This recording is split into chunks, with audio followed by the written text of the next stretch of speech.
Hey everybody, David here at the Crystalac Company, and welcome to my very first voiceover video. I've been told for years I have a face for radio, so we're going to see how this works out.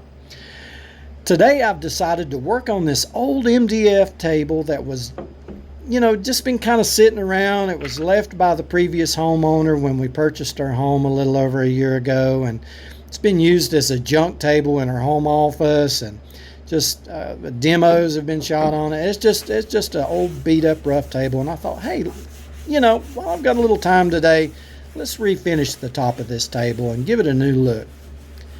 So many of you know, as most everybody does, that it's very, very important to get the prep done first.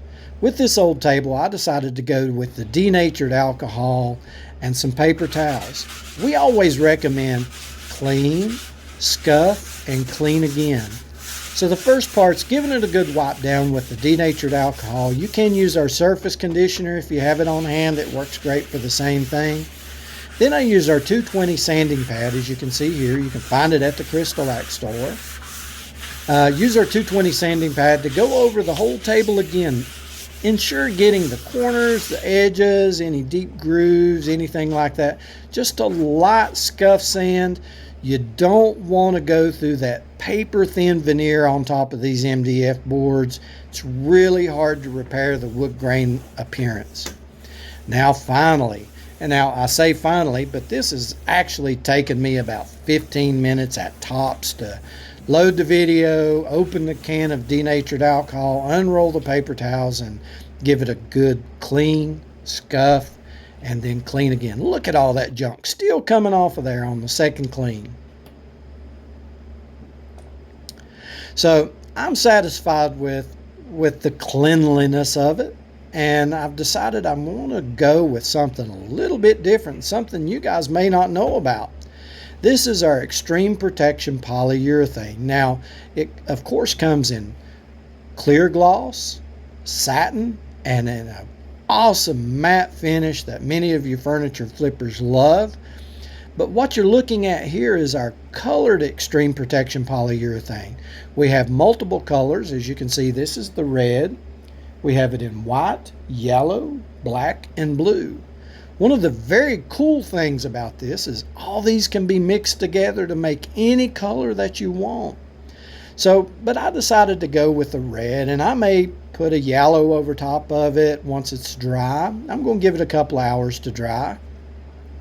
But I may go over it with a yellow and make an orange top, or, use the white poly to give it maybe a whitewash look. Mix a little bit of the white Extreme Protection into some clear and give it a little bit of a whitewash look. I really can't make up my mind yet. And of course, this red looks so awesome. I may just leave it red.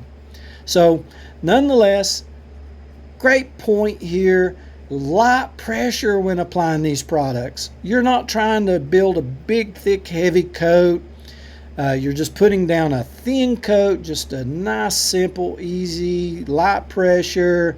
You're not causing any bubbles by doing the light pressure. As you can see here, the brush isn't bending. I'm using a 2-inch foam brush.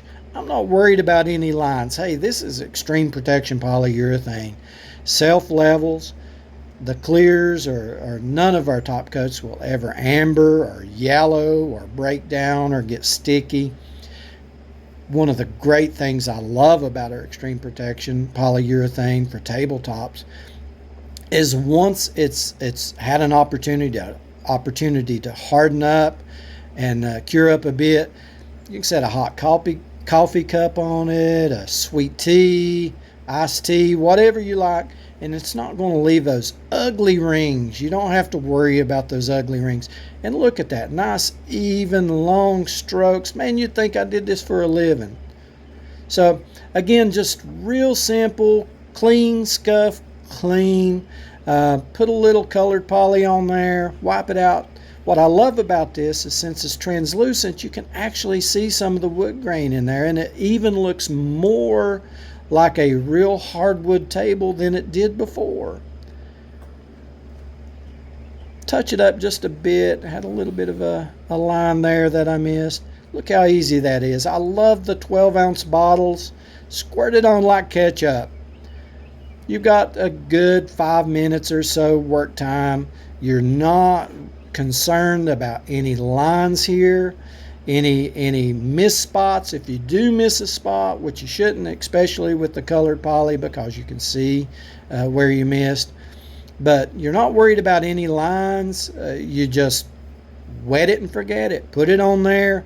Nice even thin coat. All the lines will work out on their own. It is very key when doing these projects that your temperature be above 68 degrees. You know, that really helps the products level out. You don't, if it's humid, there's not a whole lot to worry about because you're putting this on in thin coats. You're not trying to build a big, thick, heavy coat. If you want a darker color, or you want to go to a full color red or a full color black, you may have to do a couple of coats to get that full coverage, full color that you can't see the wood grain underneath. But for this particular project, I want to be able to see the wood grain underneath. Look at that. Awesome. Easy done.